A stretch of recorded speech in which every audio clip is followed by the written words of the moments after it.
TikTok, the magical rabbit hole to a wonderland of adventures, the factory of popular culture not only in the US but globally, the place where dreams are made, where everyday people like you and me could build a massive following and transform our lives forever.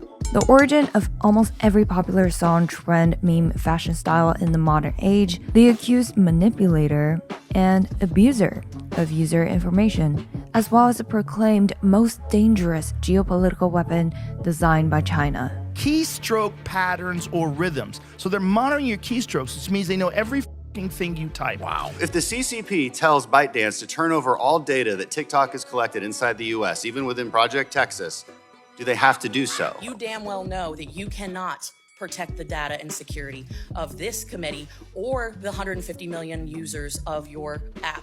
But is TikTok the real problem or merely the scapegoat?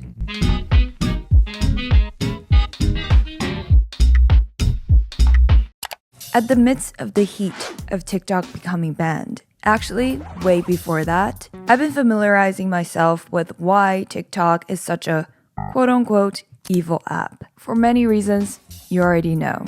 Our attention spans are barely existent where we need a dopamine rush every half a second. Our brains are bombarded with countless bits of information or misinformation. New beauty standards and body ideals constantly make us feel ugly.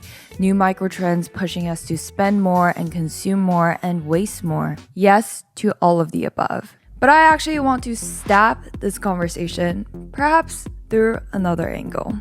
Perhaps TikTok is only the surface of the problem. And conveniently enough, because it originated as a Chinese app, and because, as all other social media apps do, it capitalizes on its data, and because, as other algorithms do want to make themselves to be the powerhouse of media consumption, it is very easy to fall prey to the many conspiracy theories out there of how TikTok is a whole app designed to lead American teens and youth to degeneration. It is a political weapon to homogenize culture. It is a way for the communists to spy on everyone. Let 'em say we're crazy. I don't care about that. Which nothing has been proven more or less than a theory. While I do think it's critical to keep political interests and conflicts in mind, a lot of the theories claiming TikTok to be the culprit overlook the much greater problems that go beneath the head-spinning TikTok dances. The fact that America is having a crisis. A spiritual and psychological crisis where the youth are lost with their identities, beliefs, and purpose. So sit back, relax, and let's have a deep dive about TikTok. The reason that I wanted to chat about this is that so much of our generation's mental health and self-image has been impacted by social media. So before diving deeper on the topic of mental health, thank you to BetterHelp for sponsoring this video. BetterHelp is the world's largest therapy service, and it is 100% online. With BetterHelp, you can tap into a network of over 30,000 licensed and experienced therapists who can help you with your wide range of issues. When I was searching for a therapist in 2021, it was a challenge. It took weeks. A lot of therapists out of network, out of state, or specialized in something irrelevant to me. But with BetterHelp, just answer a few questions about your needs and preferences, and they can match you with the right therapist, whom you can talk to via text, chat, phone, or video call, and message anytime. If your therapist isn't the right fit for any reason, you can switch to a new therapist at no additional charge. As a collaborative effort to make therapy more accessible, BetterHelp and I want to gift you 10% off your first month at betterhelp.com/Zoe Unlimited, which is linked in the description. Now, where do we start with TikTok? The story of TikTok. The story of TikTok began in 2016 when Chinese company ByteDance launched an app called 8.me that allowed users to create and share short videos. It was renamed Douyin 3 months later. Douyin in Chinese literally means shaking sound, hence the logo of the shaking music note later on found in TikTok. Douyin is a deceptively simple app allowing users to do basically 3 things. Watch 15-second videos that run as a never-ending feed, shoot and edit videos in-app, and add filters and special effects to the videos with the hopes that they will go viral. I was actually a brief user of Douyin in 2017. It definitely seemed way more fun than any existing social media apps I've used, and at the initial launch of TikTok, I was like, there is no freaking way that this could surpass Douyin in popularity. And was I wrong? The rise. The algorithm in TikTok, as many of you already know, is designed to hook you onto the app. An average TikTok user spends around 1.5 hours every day on the platform. How does that happen? The TikTok algorithm is interest-based, so it shows content that reflects what viewers have previously watched, whether they engage with it or not. Within the short time, the algorithm can detect their hobbies and interests, sense of humor, fashion style, music taste, sexual orientation, political views, and much more. But the algorithm doesn't just serve you everything you want to watch in a sequence, because there's a much better way to hold your attention longer. When you're scrolling, sometimes you see a video that's interesting and it catches your attention, which will trigger the dopamine reward center in the brain. And so, you want to keep scrolling. Because only sometimes you see something you like and sometimes you don't. In psychological terms, it's called the random reinforcement. That differentiation, very similar to slot machines in Vegas, is key to creating the TikTok brain, which I think is the only truly objectively dangerous element of TikTok. And there's a whole list of other dangers that we will talk about that could be argued as the symptoms, not the cause. In 2017, ByteDance began expanding Douyin outside of China under the name TikTok. Later that year, ByteDance acquired competitor Musical.ly, a similar short-form video app based in Shanghai with a US office in Santa Monica, California. TikTok's sprint towards world dominance began in 2018 when it first surpassed Facebook, Instagram, Snapchat, and YouTube in downloads. In 2020, the COVID-19 pandemic poured gasoline on the app's already explosive growth. As billions of people struggled to connect and entertain themselves through repeated lockdowns, the app reported 45% increase in monthly active users between July 2020 and July 2022.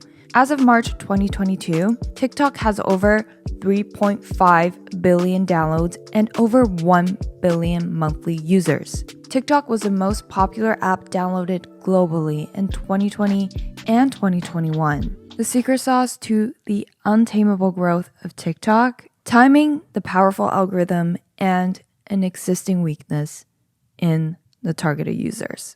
A psychological emptiness and a lack of purpose. Something that the conspirators think are the results of TikTok, but is more of a convoluted chicken and egg problem that we will dive into later. As The Guardian reported, the success of any burgeoning app is often tied to the early adoption of a key celebrity. The fortunes of Snapchat has been closely tied to the whims of Kylie Jenner, Instagram has Selena Gomez, Twitter has Donald Trump. For TikTok, late-night comedian Jimmy Fallon might be the user that pushes it over the edge in the US, but that later on didn't even matter because the platform began generating its own stars, which is not just a lucky coincidence or a game of chance as you might think. With a beauty algorithm and a quote-unquote secret button behind the scenes that can manually push an account to go viral. Oh, hi. I just want to remind you to drink your fucking water today. Don't worry, we will chat more about this scandalous topic. But first, what we're really here for, the ban. Lawmakers and regulators in the West have increasingly expressed concern that TikTok and its parent company ByteDance may put sensitive user data like location information into the hands of the Chinese government. Under Chinese law, TikTok, ByteDance, the parent, is required to share data with the Chinese Communist Party. Required to. They are also worried that China could use TikTok's content recommendations for misinformation. On February 27th, the White House told federal agencies that they had 30 days to delete the app from government devices.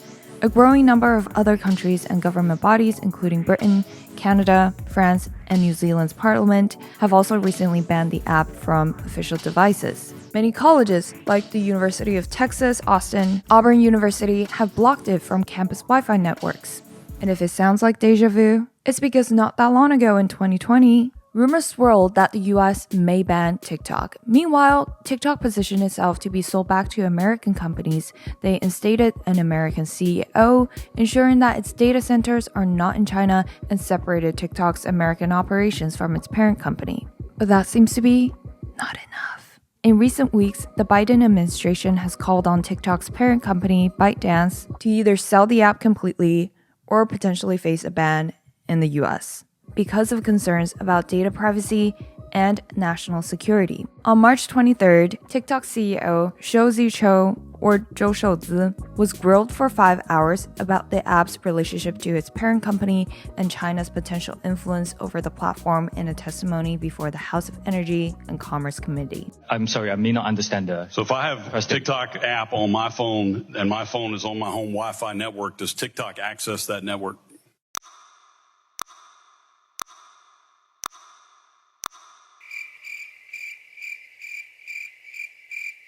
It will have to access the network to get connections to the internet, if that's the question. We do not collect body, face, or voice data to identify our users. I find that hard to believe. It's our understanding that they're looking at the eyes. How do you determine what age they are then?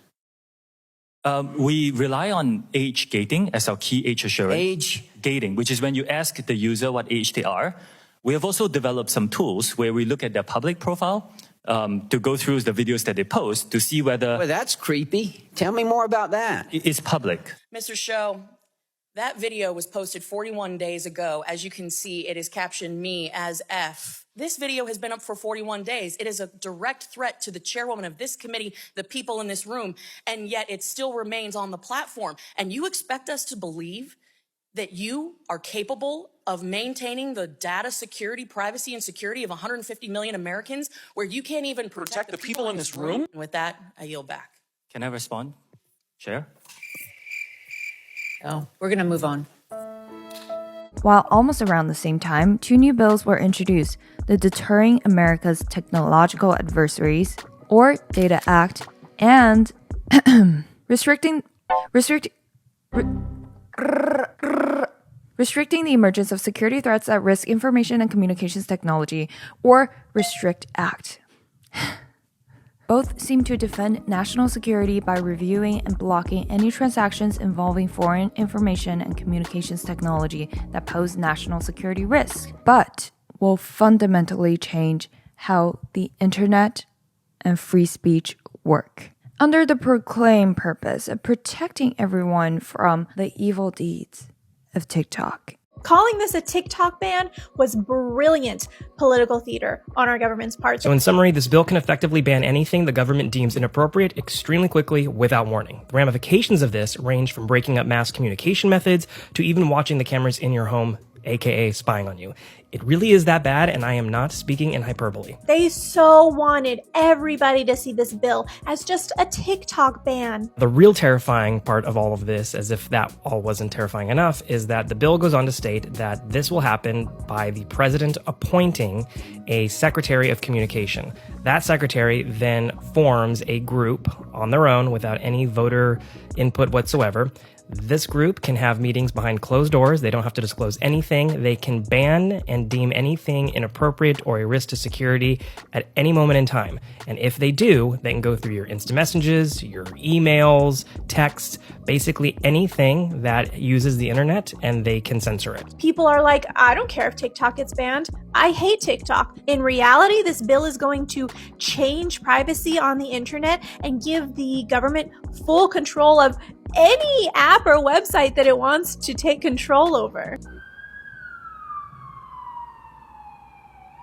So let's actually address the 2 main concerns that stirred up the whole TikTok ban: data and culture infiltration.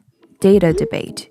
In the digital age, data is power. Data is how advertisers are able to target the right products to the right consumers.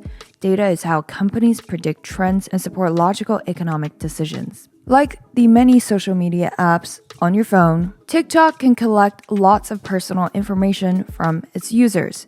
In the app's privacy policy that you for sure didn't read but agreed to, TikTok can and will collect the following: any account and profile information, name, age, username, phone number, profile image, email, and password, any user-generated content uploaded to the app, audio recording, photos, comments, and videos, direct messages, and any information used to purchase something through the app. Some people online are freaking out about the access to the user-generated content. Oh my God, I read TikTok's terms of service. We collect certain information about the device you use to access the platform, such as your IP address, user region, mobile carrier, model of your device, network type, screen resolution and operating system, app and file names and type, keystroke patterns or rhythm, audio settings and connected audio devices, where you log in from multiple devices. We will be able to use your profile information to identify your activity across devices. It's insane. My question would be, do you think they did that? They created TikTok just on purpose to have all that? 100%.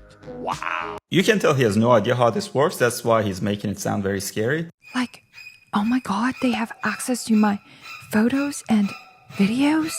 But doesn't every social media app? This is nothing new. Google, Facebook, Amazon, they have been doing it for years. Your friendly neighborhood Instagram and Facebook also do. And that is a pain point of the digital age. Therapy. Online therapy. Surprise vacation.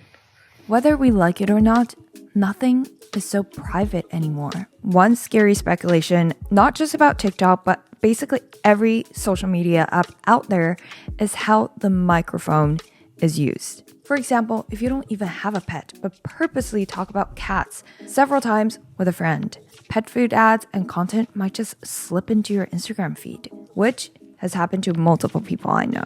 But of course, is always officially denied. With TikTok, it allegedly gets more extreme, where the microphone is accused to take your audio data when you watch video and interpret your reaction to the video.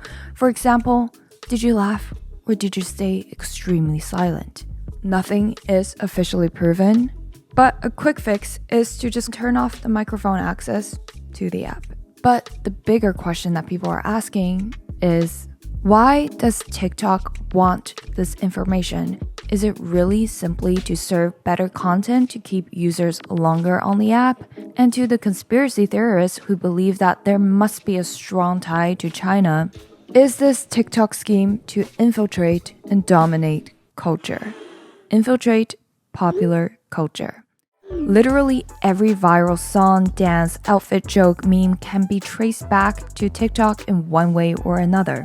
It is by definition the birthplace of modern culture. This, of course, has a multitude of problems with mental health, body image, self-worth, which we will talk more extensively in the next section. But first, what is the speculation of how everything ties to China?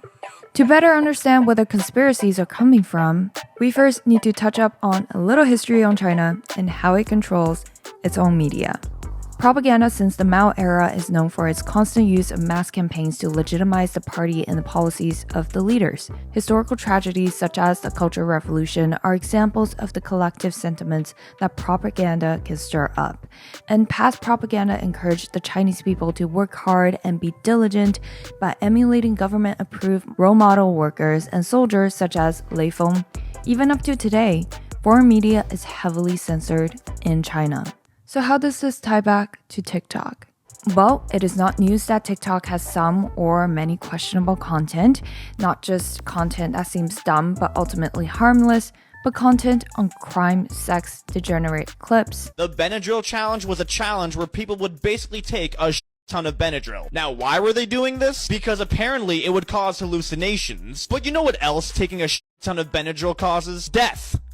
Death, which is exactly what happened to a young girl who did this challenge. That conspirators believe were purposely placed to lead astray American kids. While Douyin, the Chinese version of the app, is more so a spinach version, flooding the users with educational content that encourage the Chinese youth to study and work hard. It's like they deliberately are feeding us garbage while they themselves are eating gold. Seems extremely convincing, but I'm not sure the extent to which this is accurate. There are two things I want to bring up. First, despite the many problems I recognize with TikTok, the problematic content is not just specific to TikTok. Beauty ideals and superficial reality are rampant across not just social media, but also traditional media, and the problematic type of content is not only native to TikTok, but prank videos and topics straying from genteel society also have a magnetic pull to virality on Vine, Facebook, and even YouTube,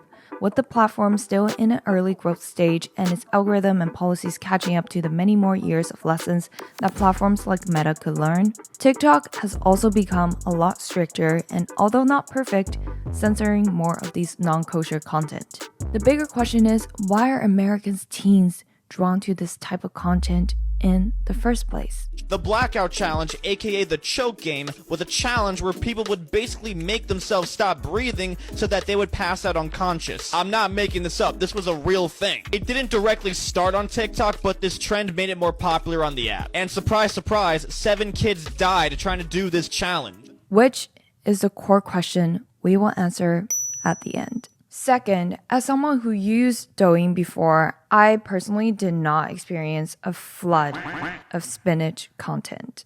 If anything, there are just as many quote-unquote stupid and appalling videos on the platform that also raise concerns for the Chinese, who are just as cautious and ambivalent about their native version of the app. Globalization, a term used to describe how trade and technology have made the world into a more connected and interdependent place, is the inevitable destination of a more intertwined, homogenous culture. It's funny because growing up in China with heavy censorship on Western media influence, it only made the appeal stronger. And despite the efforts of censorship, the strength of Western influence is heavily evident in the fashion, media, and values of the young in China. In China, We don't say LGBTQ+, is that. We simply say 生活西化, or westernized lifestyle. The state-owned newspaper People's Daily forwarded an article for a Hong Kong newspaper, 文汇报, about a movie Everything Everywhere All at Once. In this article, they described the character Joey Wan as a daughter with a westernized lifestyle. Yep. Whereas now in the West, that same type of fear is being echoed in the TikTok ban, where excessive fear exists over China's influence on the young on TikTok as a form of power to influence politics. And as a result, what do we have? A similar type of restriction that almost rings a bell to China's ban of YouTube and Facebook. And at the end of the day, they can for sure ban a platform, but the ideas will always find a way to seep across the borders. Because in the digital age, there is no gate. Whether intentional or not, one thing that is not subject to debate is that not only TikTok, but all social media platforms have questionable content that will either A, distort impressionable viewers' worldview, or B, deteriorate their mental health by making them feel anxious or displeased with themselves. And thus, let's finally discuss the grand problem. The real problem underlying all the TikTok drama. The degeneration. America is having a psychological hunger. In fact, a famine. The boom of social media is a symptom of this insatiable hunger to fill in a void. And the exponential growth and rise of TikTok only reflected how this problem exacerbated to an unseen extent. What is the void, you ask? Well, an emptiness on identity and purpose. In other words, an existential crisis, not only in the youth, but across all ages. What many do not remember is that America and the majority of Western countries used to be built on religion, known as the Great Decline. Over the past 15 years, the drop in religiosity has been twice as great as the decline of the 1960s and 1970s, which coincides with the great advancement of many modern technology and the beginning boom of digital media. I'm a huge believer in respecting a person either following or not following a certain religion as long as it is not enforced upon others. But as it seemed, the great decline in religion in America correlated with the new rise of ritual, media consumption. With this, a new type of following began. This time, not after a specific god to worship, but celebrities, idols, and influencers. Not in a specific set of rituals, but a lifestyle, a fantasy, a dream. TikTok is merely an amplifier given its addictive power for users to stay longer to the platform, to watch more and more of the content that feeds off of this spiritual hunger, now munching down on consumerism, money, and fame. And big thanks to the beauty algorithm and the alleged button that could manually push an account to insane virality, there is then the illusion that everyday people just like you, Charlie, Keith, Kabi, can make it. That you can make the dazzling dreams you see on your 6-inch screen a bigger reality. But this is nothing new.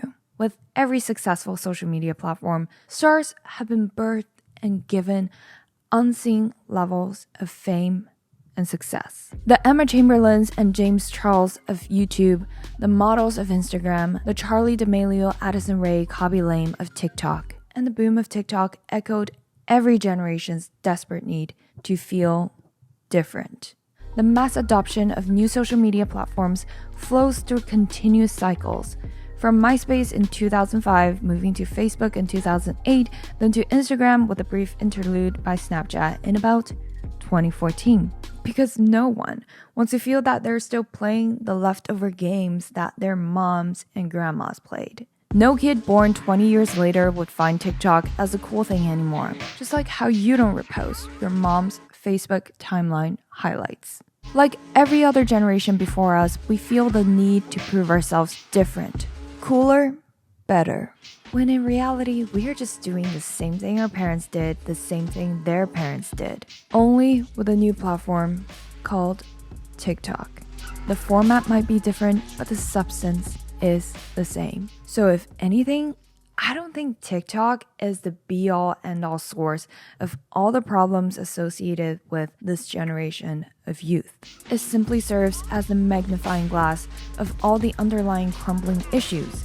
A lack of distinct identity, hence an emulation of the characters of online personas. A lack of clear purpose, hence an overly idealistic goal to just blow up on TikTok and become rich and famous. Also known as the nothing for something fallacy, a gambler's mindset. And an overall psychological famine of feeling empty, unseen, and aimless. And even if TikTok gets banned, the symptoms might be gone, but because the root causes of the void have not been filled. Soon enough, other mediums will fill in the gap, such as reels, shorts, and who knows what the next thing will be, to serve as a short-term escapism to an insatiable hunger to find meaning, yet encountering none. So, do I think TikTok is problematic?